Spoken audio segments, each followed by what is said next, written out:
Hi again, everyone. Thanks for joining the second part of the ADHD parent and carer sessions. This session is all about sleep. This might be something that's resonating with you, something that you're coming across as a difficulty at the moment. So hopefully this will be a helpful session for you to join in with. So to begin with, I just wanted to talk about the general sleep cycle. This is the cycle that we kind of expect everyone to have as they are going to sleep. So it starts off with this first part here, this N1. So N stands for non-rapid eye movement or REM sleep. So this N1 stage is the stage where we begin to fall asleep. So this is where brain activity is slowing down and we're moving into that first part, that light sleep, which is then, of course, N2. So in N2, this is where our body temperature is tending to drop. We become more relaxed. Our muscles are becoming more relaxed. Our breathing slows down. And this accounts for around half of all of the time that we spend asleep. After we've spent the time in light sleep or N2, we'll then move into a deeper sleep, which is known as the N3 section. And this is when brain and body activity slows even more, so we're even more relaxed. And this is thought to be the restorative part of sleep. So this is the part that we really need in order to feel like we wake up feeling refreshed and like our brain and body is restored. And then after this deep sleep, we'll then move into this REM, rapid eye movement sleep stage. And this is where we begin to dream. This is where we consolidate what's happened in the day. It's thought to be really useful for kind of general brain health, for emotional processing, for memory consolidation, kind of thinking about all those things that have happened in the day. And again, it's really important part of us feeling like we've had a full restorative sleep when we wake up. So we will move through these cycles throughout the night. And it's thought that we'll have around, on average, 4 to 6 sleep cycles per night. So through this cycle. As with the last session, I always just involve a few questions to begin with, just to get you thinking. So there's only a few this session. So how much sleep does your child need per night? As in, how many hours do they need per night, according to some of the research out there? And of course, this might change a little bit depending on where you look, but generally, children aged 3 to 6, how many hours sleep a night do we think that children aged 3 to 6 might need? So generally, it's thought that they need about 10 to 12 hours sleep a night. And this is because there's lots of growth, there's lots of new experiences, lots of things that they need to process and consolidate when they're sleeping. So they need a lot more time in order to do that. What about children aged 7 to 12? How many hours sleep? So it's close, it's similar to the 3 to 6 year olds. So these 7 to 12 year olds need about 10 to 11 hours sleep a night. And this is kind of the healthy recommendation. What about those aged 14 to 17? So 14 to 17 year olds generally need around 9 to 11 hours a night, so even less than the younger children, which surprises me because they're the ones kind of going through puberty. There's lots of different hormonal and physical and emotional changes going on in their bodies. They still need more than an adult might need in terms of hours sleep a night, but not as much as younger children might need. And then finally, 18 plus or adults, how much sleep do you and I tend to need a night in order to be kind of within that healthy range? Generally, people say 8 hours. The research kind of recommends between 7 and 9 hours. So if you get a little bit less or a little bit more, then that should be enough to be restorative for people to function well enough throughout the day. So these are just kind of, like I said, these are guidelines on what we should be getting in order to feel kind of restored, ready, healthy, ready to face the day. And of course, there is this impact of poor sleep as well, generally speaking. So not necessarily to do with ADHD, but generally speaking. So if we have poor sleep, then we're more prone to illnesses. We're more prone to picking up general bugs and things that are going around, but also chronic illnesses as well, or long-term illnesses, just because of the impact that the lack of sleep can have on our immune system and also our nervous system as well. We can be more quick to change emotions, and it can increase stress and or anxiety if we haven't had enough sleep. So I think we can probably all recognise that we're not our best selves when we haven't had enough sleep in the night. So maybe the emotions are a bit more volatile, we feel a bit more vulnerable, we're quicker to kind of feel like we're stressed or we're overwhelmed by something. And therefore we can kind of have more of a difficulty coping with the general day-to-day. So actually things that might not have impacted us if we'd had a good amount of sleep, a healthy amount of sleep, might impact us on another day when we haven't had enough sleep. Generally, it can cause a difficulty concentrating as well, difficulty being able to focus on what we're meant to be doing. And of course, if we're thinking about ADHD, this is going to be additionally difficult on top of that that tendency that we see in ADHD, where it's already difficult to concentrate and to focus for a sustained period of time. And of course, with an lack of sleep, the impact of poor sleep, we can see an increase in ADHD behaviours sometimes. And what I mean by that is the way in which ADHD might present itself. So it might be like I just said about that shorter attention span, loss of focus quicker, more difficulty listening to what's being said, getting distracted, but also more impulsive behaviours, kind of blurting things out, struggling to wait, and hyperactivity as well.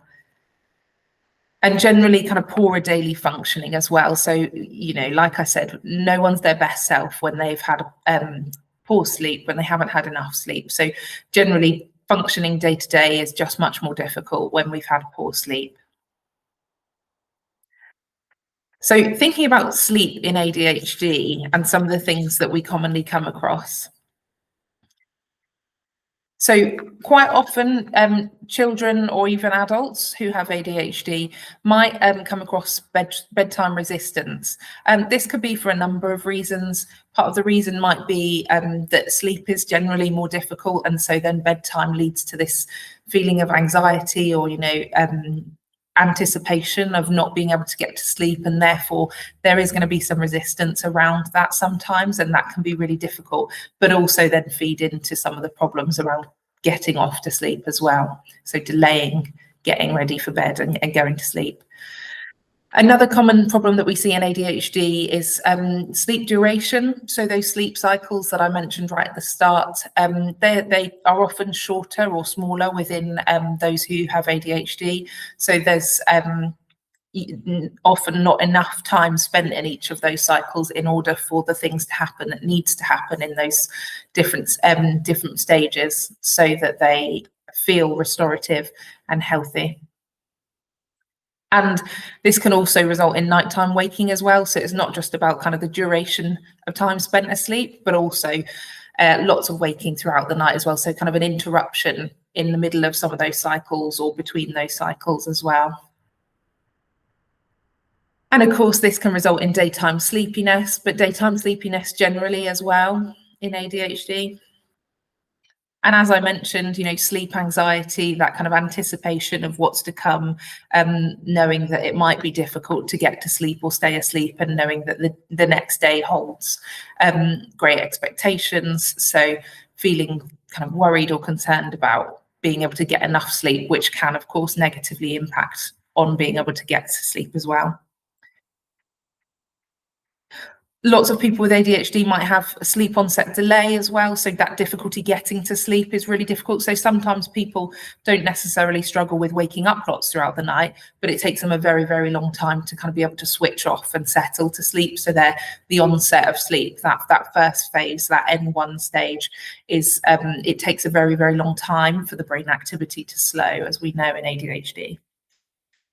And in some cases as well, ADHD is sometimes associated with sleep disordered breathing as well. So things like sleep apnea and snoring can sometimes be common in ADHD.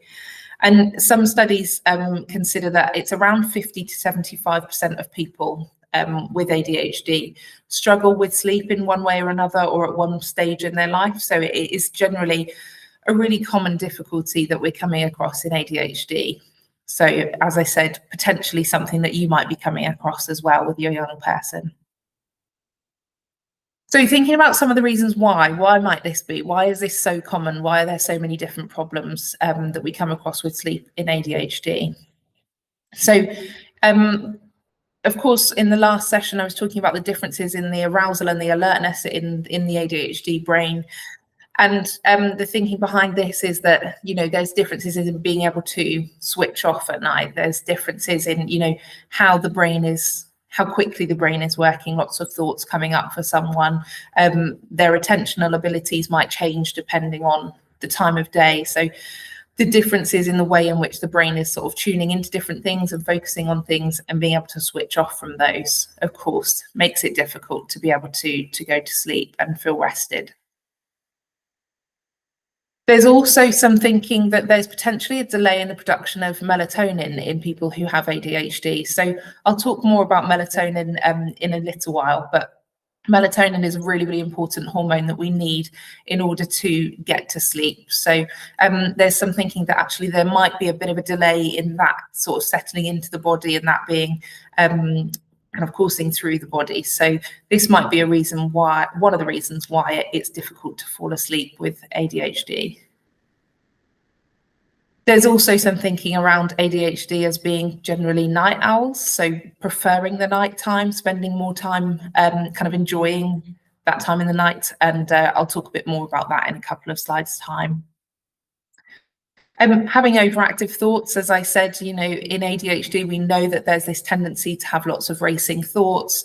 Lots of people will kind of anecdotally talk about their mind going a million miles an hour. They just can't switch off their thoughts. And so therefore, it's really difficult to slow those so that they can move from that N1 phase into the N2, the light sleep.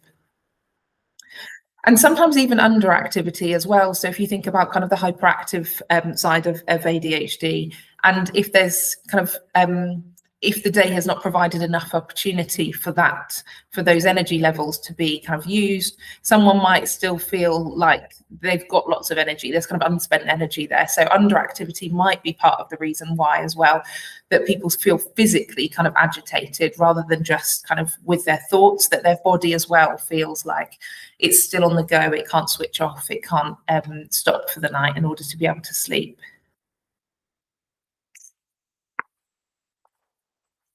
So I'm thinking here about some vicious sleep cycles, which we might come across to do with ADHD.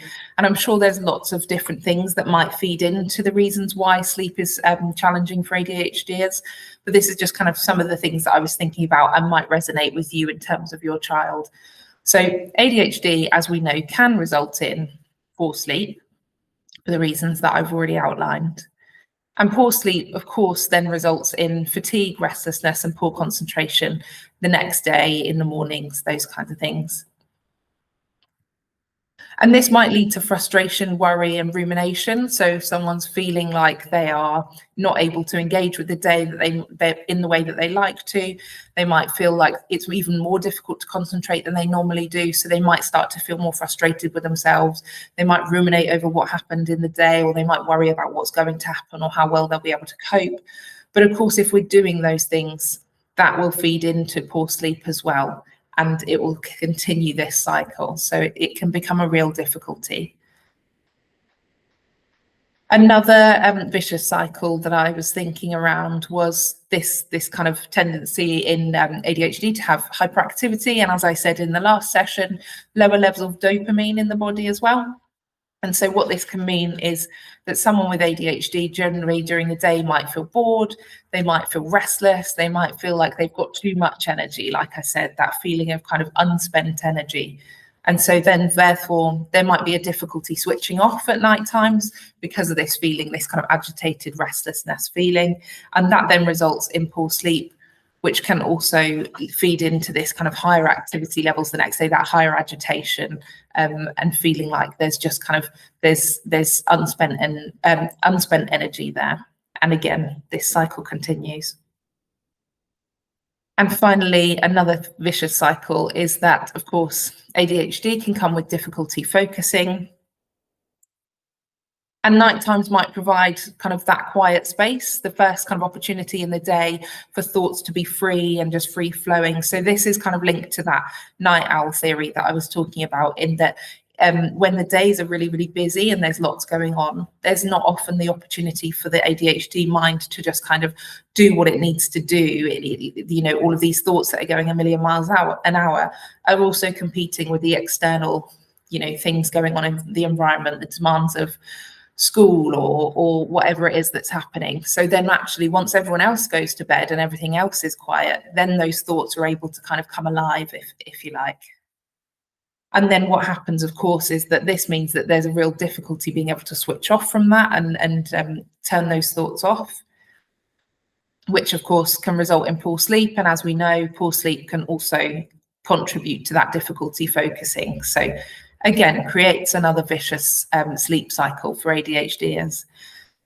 As I said, there's probably lots more that might lots more that might contribute to poor sleep. There might be vicious cycles that you can think of for your child. It might be something that you can kind of plot out with them to think about, what are the things going on for my child specifically, and why might that be, and are some of those things then feeding into the problem itself? So what do we do for our children with ADHD? How can sleep be improved for them? And I've really simplified this and broken it down into two different ways. So the first is adding in supports, and the second is breaking those vicious cycles that I talked about. So I'll break those down even further. So adding in supports, what I'm thinking is ADHD medication in some cases, melatonin, and I'll talk a bit more about that in a moment and how that can be helpful. Sleepy foods and behavioural strategies as well. So now I'll cover each of these in turn. So with ADHD medication, there's stimulants and non-stimulants, and I'll talk more about this, of course, in session 4 when we talk about medication in much more detail. But just as a brief overview, there's these two different types of ADHD medication. So there's pros and cons to each of these in terms of how helpful they might be for your child's sleep. So stimulant medication sometimes is thought to improve sleep efficiency. And what I mean by that is kind of how the quality of those different stages of the sleep cycle. So sometimes when someone is taking stimulant medication, the efficiency of those stages, or the quality of those stages, feels like it's much more improved. And there's been subjective reports of people feeling kind of that their sleep is more restorative once they're taking their stimulant medication. One of the cons of stimulant medication is that sometimes it can increase nervous system activity. So it actually makes someone feel as if they are having trouble falling asleep and staying asleep more so than they were prior to that. And of course, that's not going to be helpful for someone. So if this is the case, sometimes that can be resolved by taking the medication earlier in the day. And by the time they come to bed, those kind of that increase in the nervous system activity is wearing off enough so that they're still able to kind of reap the benefits and feel the effects of the stimulant medication, which helps them to sleep. But for others and for other children, it can really impact on sleep. So it's about finding that balance and getting that right for the individual person. Then with the non-stimulant medication, so this can sometimes be used actually if stimulant medication is, like I just spoke about, it's causing interference with sleep and it's impacting on the effectiveness of the young person's sleep. So then you might think about, actually, this is kind of almost like a side effect of that medication that's causing too much impact, and therefore we might trial a non-stimulant medication as well, see if we can get the benefits for that from that in other areas of my child's life, and see if it doesn't have the same impact on the sleep as the stimulant medication might do. The issue with the non-stimulant medication is that sometimes this can cause drowsiness and fatigue in the daytime as well. So your child might feel that actually whilst they're at school or whilst they're at clubs or, you know, doing what it is they want to do, they're feeling like they're always quite drowsy. So it's like I said, it's about finding that balance. It might be the medication doesn't quite work for your child because it impacts on sleep, or it might impact on other areas of their life, as I'll talk about in session 4. And therefore ADHD medication might not be the right route for you and your child. But in some cases, it can be helpful for sleep as well. So melatonin was the next kind of support that I suggested is a useful part of sleep in ADHD, but in everybody's sleep. So melatonin is a natural hormone produced by the brain So when it gets dark, when it starts to get dark at night time, this is when melatonin is secreted by the brain. It allows our brain to start kind of slowing down, thinking, okay, we're getting ready for sleep now. We need to start kind of switching off, getting ready for bed. And this is what kind of moves us into that, those different sleep stages.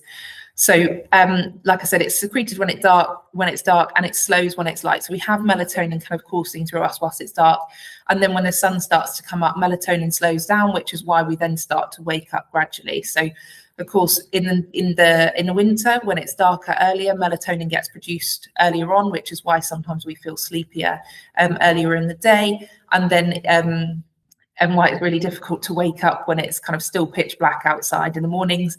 Whereas in the summer, of course, it's the opposite. So it takes longer for this melatonin to start to be secreted in the brain because it gets darker later. But actually, melatonin reduces earlier in the mornings because the sun is coming up. And that's why we all often wake up much sooner when it's the summertime. So this is kind of our natural body clock. But there's also evidence to suggest that man-made lighting can inhibit the production of melatonin as well. So things like, just having the light on, lamps on, and also screens as well. So screens are, of course, known to have this kind of blue light, which really affects our production of melatonin as well. So I guess the support is kind of trying to boost that melatonin as best we can. So making sure that, curtains, if we get blackout blinds and curtains are closed, lights are switched off, screen time is reduced as well, so that we can boost that kind of natural melatonin. But the other thing to mention is that sometimes melatonin can be prescribed as a medication as well. It really depends on kind of the need and the GP as to whether they will prescribe this or not. And often it's not prescribed in children. So it has to be really well thought about. And I would just say as well that if you are thinking about melatonin, to go to your GP first and not to buy anything online, as because you don't know necessarily what it is that you're buying. It might be that there are other things alongside the medication that your child is taking. It might also be that the doses are wrong and it's not quite right for your child. So if you're thinking about melatonin for your child, it's been something that you've been considering for a while, then please do go to your GP first about this. But of course, like I said, there are natural ways to enhance that melatonin as well. And some of those ways are through sleepy foods, which was the third suggestion that I had for helping to support sleep in your child with ADHD. So certain foods will be conducive of kind of getting to sleep, falling asleep and staying asleep and having a good night's sleep. So these are foods which are high in omega-3, for example. So things like fish and walnuts and different types of nuts. These lots of foods with omega-3 and have natural levels of melatonin in them, and so they will contribute to kind of the body secreting melatonin. They will add to that as well, so they can help contribute to it getting to sleep. Foods high in zinc as well, so things like seafood, some nuts again, some different types of meat as well.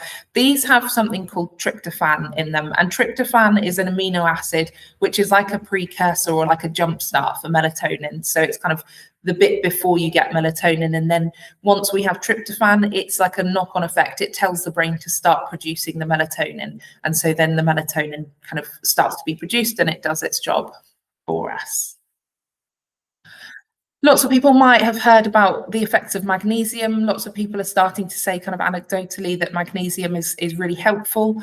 So foods that contain magnesium, things like almonds and bananas, again, they are really useful because they help to calm the nervous system. There's something about magnesium that helps to kind of stabilize and regulate the nervous system. And they can also help with the body's production of melatonin as well.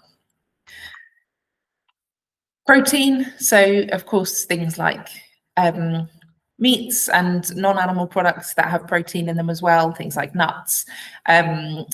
They tend to stabilize the blood sugar, and so therefore they help to contribute to a positive night's sleep, so that the blood sugar is not sort of spiking and dropping prior to bedtime and also throughout the nighttime. So it helps those sleep stages to kind of remain intact as best they can.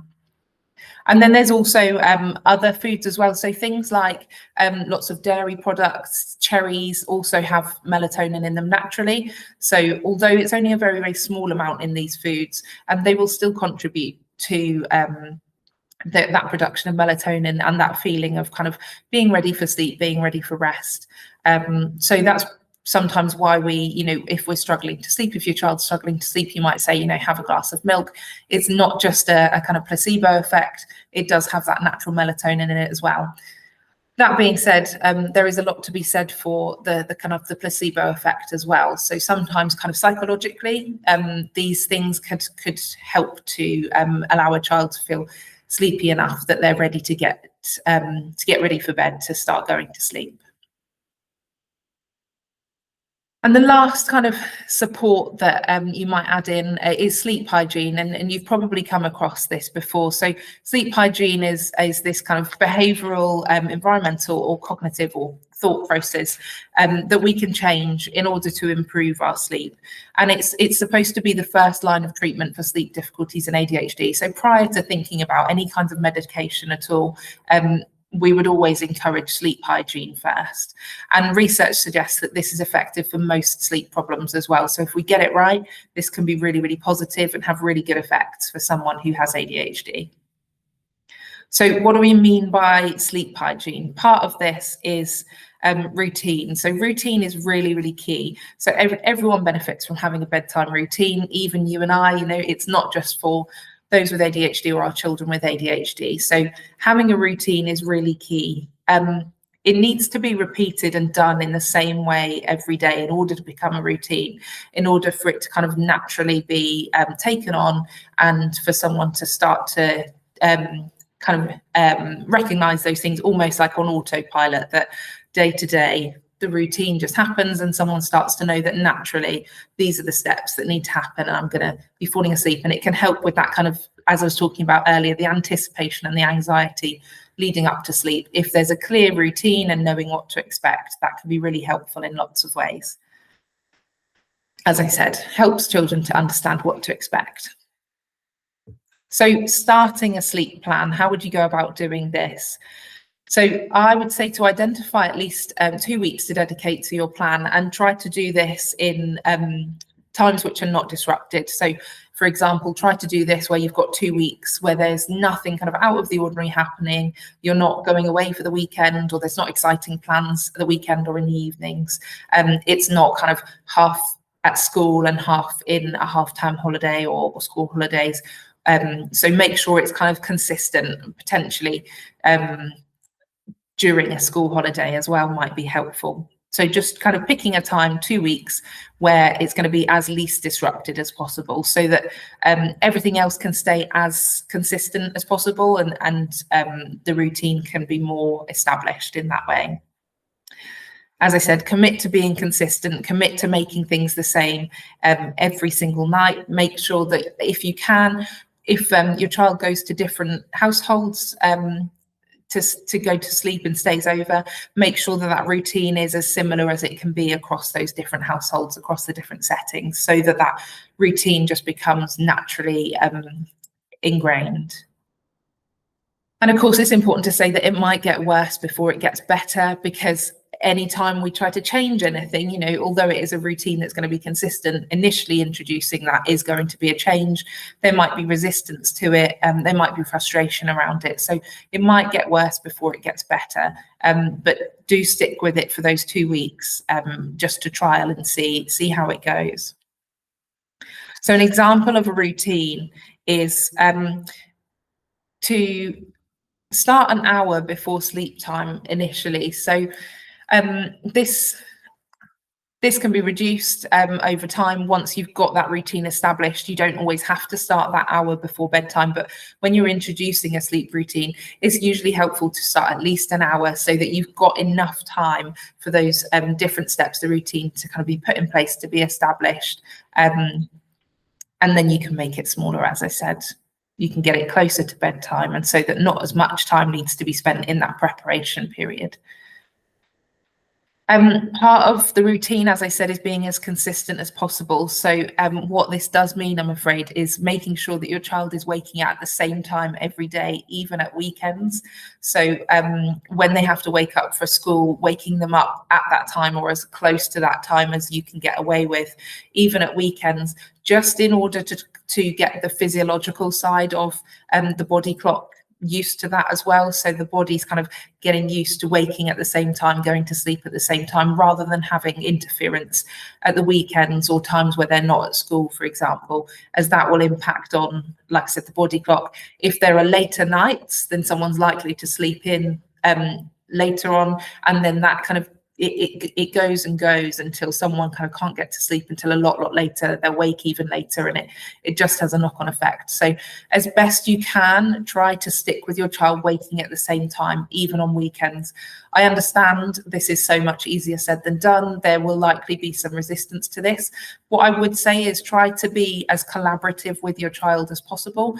Get them involved with this sleep routine, get them involved and on board with the rationale for it, so that they know that actually this might feel painful, but it's kind of a short-term pain for a long-term gain, in that, you know, you might find it difficult to wake up now at the weekends at the same time, but it's in the service of being able to feel refreshed and wake up and get to sleep and sleep through for the foreseeable.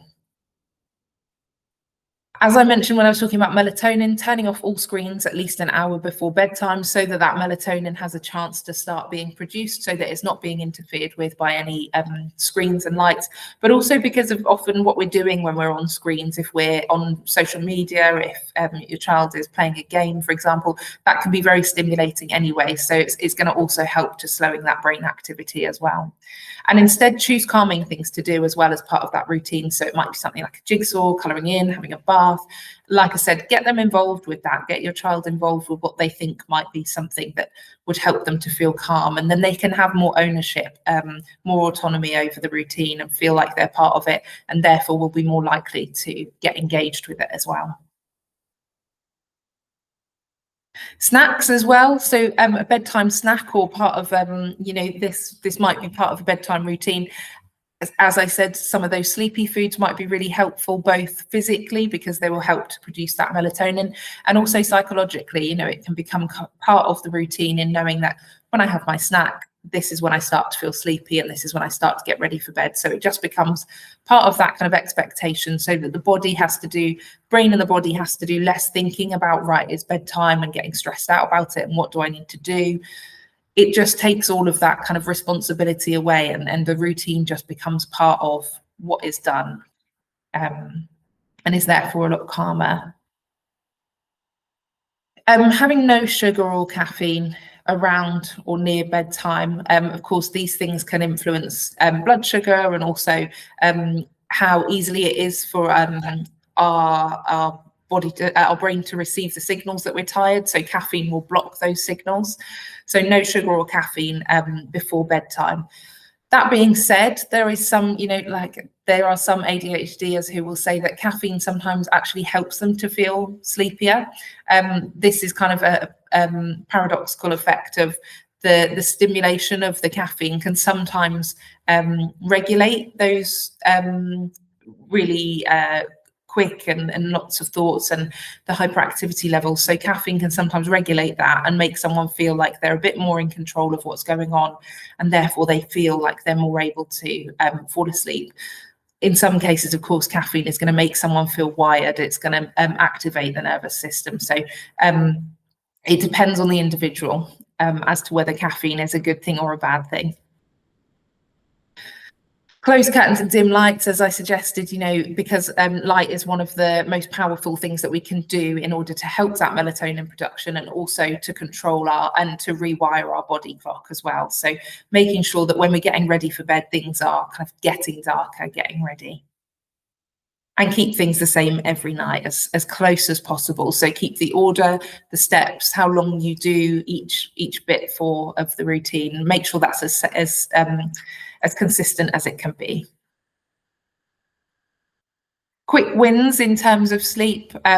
So as I mentioned, caffeine stays in our systems for a long time. It blocks signals of tiredness to the brain, so it can be really detrimental to a good night's sleep or getting to sleep. But as I said, for some ADHDers, sometimes it does just settle and regulate the processes going on in the brain. So it's about kind of finding what works for your child as well. Having regular meal times. So of course there's evidence to suggest that if we go to bed too hungry, then our body's not going to be able to switch off. It's not going to be able to relax because there's hunger there. There's another need that needs to be fulfilled first before sleep. Similarly, if we go to bed feeling too full, then our body's focused on kind of digesting that food, and it can be really difficult to then switch off and go to sleep as well. So having regular meal times will help us or your child not to have disturbed sleep. Having a regular bedtime as well, like I said about that body clock, making sure that we know our body knows what to expect. The child's body will kind of know at a regular bedtime. The body clock will naturally kind of be ready for that.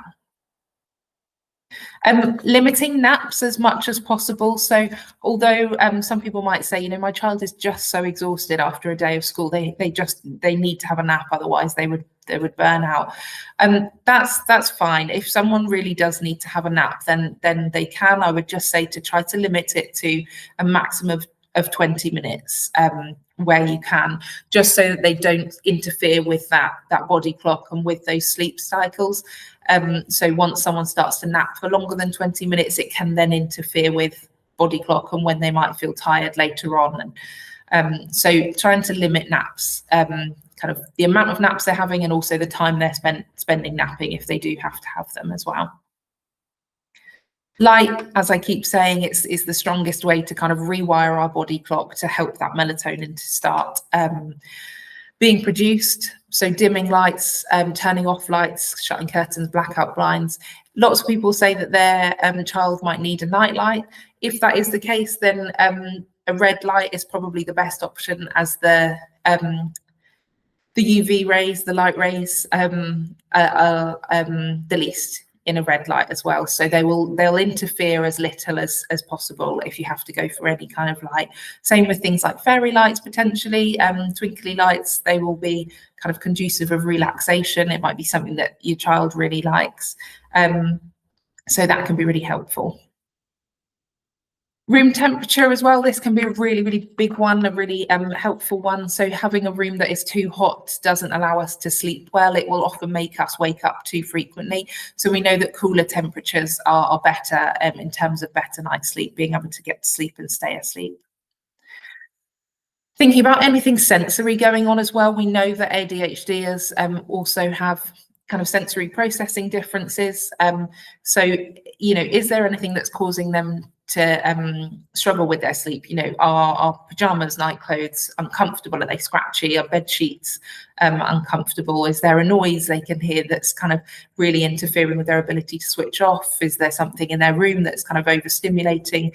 There's lots of things to think about in terms of the sensory side. So maybe there's something that's kind of a quick win that could be helped, that could be supported so that someone gets a better night's sleep.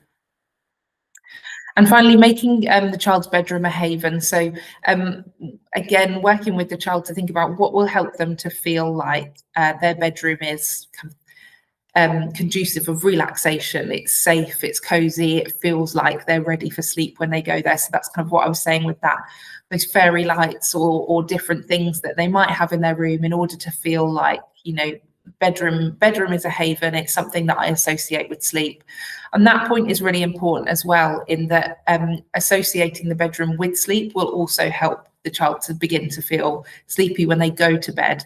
It's all part of that routine and that natural process that will just become ingrained. So as best as possible, trying to avoid your child doing other things in their bedroom other than sleeping. So never doing kind of homework whilst sat on their bed, or gaming whilst on their bed, or scrolling on social media, that kind of thing, because then the brain will associate the bedroom or bed with those things and stimulation, rather than bed is for rest, bed is for sleep. So just kind of another quick win is helping the association of the bed and the bedroom to be just with sleep.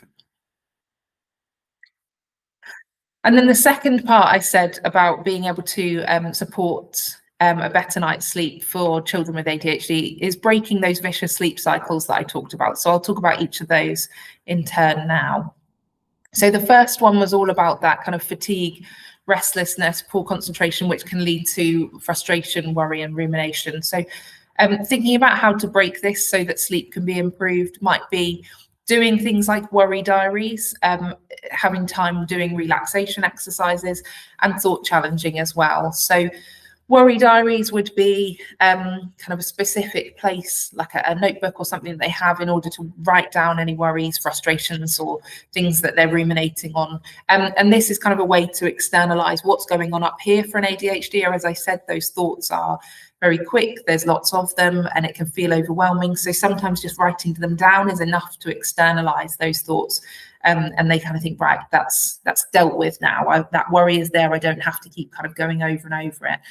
Like I said in the last slide about making sure that the bed in the bedroom is associated with sleep, trying as best as possible to not write in a worry diary whilst in the bedroom or in bed, and trying to do that worry diary as well prior to part of the bedtime routine as well, so it doesn't become so that it doesn't kind of seep into that process of getting to sleep, because it might then interfere with being able to switch off for the day.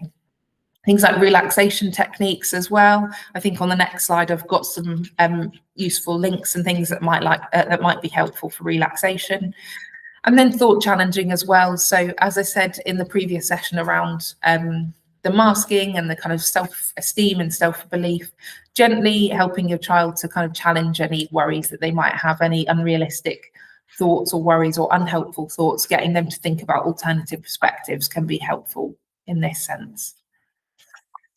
So thinking about anxiety about bedtime. So as I said, making sure those associations are there so that bed is for sleep, so that when they get into bed, you know, that's what they're thinking about, rather than associating bed with trying to get to sleep and start spending hours awake or doing homework or something else. So ensuring the associations are there, that bed is for sleep only, and making sure those associations are positive. So sometimes people will have kind of shared and joint routines that they will do together with their child at bedtime. So one parent I was speaking to before said that she and her daughter would do kind of this verbal routine that they'd have together, and they'd each say a bit, and then that would be kind of a positive association with going to sleep. Another parent has also said to me about using bedtime as part of the routine would be that they would say kind of 1 or 2 positive things that they had done in the day, or something that they enjoyed the day, so that they went to sleep kind of thinking about something positive rather than something negative. Visual imagery and relaxation as well, as I said, can be really, really powerful. There's lots of apps, YouTube videos, websites and things that can be helpful for this. And here's a list of relaxations that you can try with your child in order to kind of help slow the thoughts down, relax the muscles in the body, regulate the nervous system. It can be really, really useful. As I said before, keeping consistency and routines across caregivers and across households. So if you've got a routine in place, making sure as best you can that things are the same across different households. Make time to listen to worries before bedtime, preferably outside of the bedroom, as I've said. So if there are lots of worries going on and that's a reason that's stopping your child from being able to get to sleep, make sure that there is time to listen to those worries, for those worries to be processed. Do it outside of the bedroom, and preferably prior to the beginning of your kind of bedtime routine. So one of the other vicious sleep cycles that I had spoken about was this kind of feeling of unspent energy, this restlessness, this agitation, and therefore a difficulty switching off.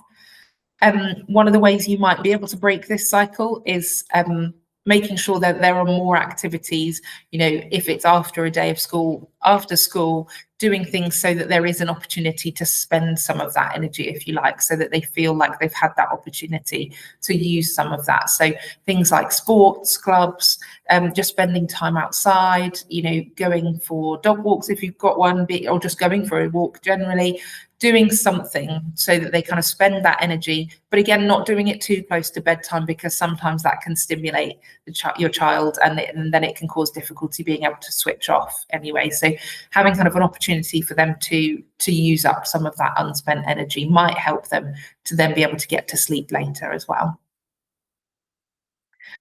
And the last vicious cycle that I talked about was this kind of theory about the night owls, that nighttime provides that quiet time, that space, that opportunity for thoughts to finally do what they want to do.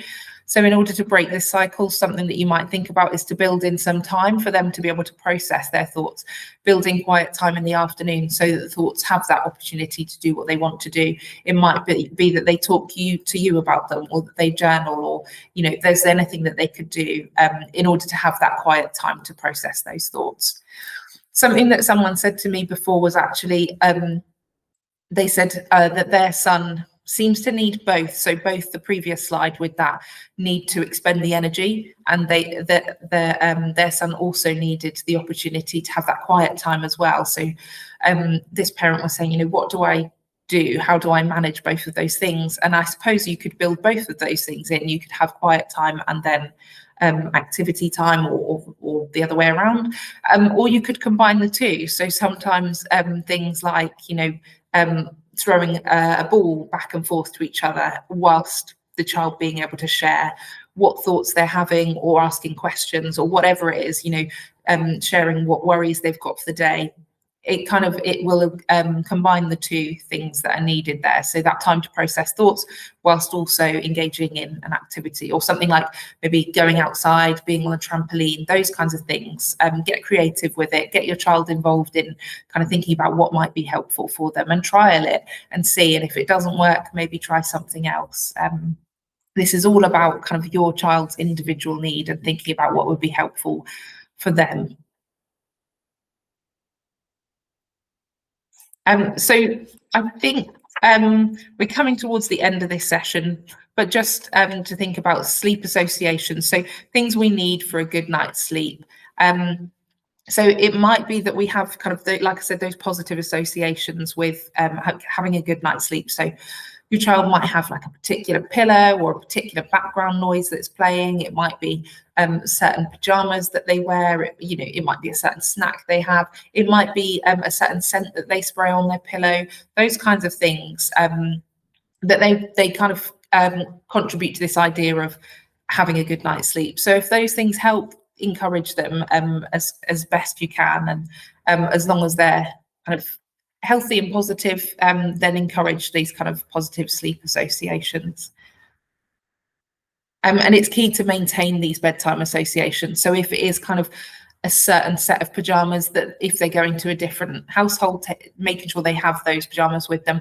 Although to you and I, it might seem kind of strange or odd that they would associate that so strongly for them. If it's really important, it's going to cause anxiety and stress if they don't have that association in place. Then if it doesn't cause any harm, and it's not difficult to do, then try to maintain these associations as best you can. Sometimes children will need a parent to fall asleep, and lots of parents with children with ADHD will say this, that they just find it so difficult to be able to regulate and switch themselves off, that they become more and more reliant on their parent to be able to do this. So just some quick thoughts about what might be helpful. So gradual retreat method that you've probably come across and might have tried as well, in that, again, collaboratively together, agree with your child. Tonight I will stay with you until you fall asleep, and then I'll leave, and then kind of agree at what point, after a few days or the next day, is it okay for me to leave just before you fall asleep? And then the next day, is it okay for me to leave just before that? And kind of gradually retreating and pulling that back as far as you can, so that you don't always have to be with them until they've fallen asleep, as of course this can sometimes take a very, very long time.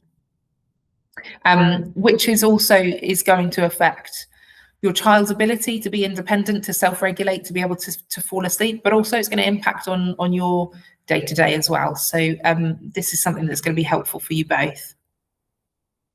Things like weighted blankets can sometimes be really helpful, just for that sense of someone being there, someone being close. It can give that kind of sensory feedback that an ADHDer might need in order to feel kind of safe and comfortable enough in order to fall asleep. And things like, yeah, generally comforting reminders. So if it's a parent's kind of the aftershave or the perfume that they wear, if it's a certain song or something, you know, something that is a comforting reminder of you that they can have there with them, again, in order for them to kind of feel safe. They know that you are nearby, but they don't need you in the room with them until they fall asleep.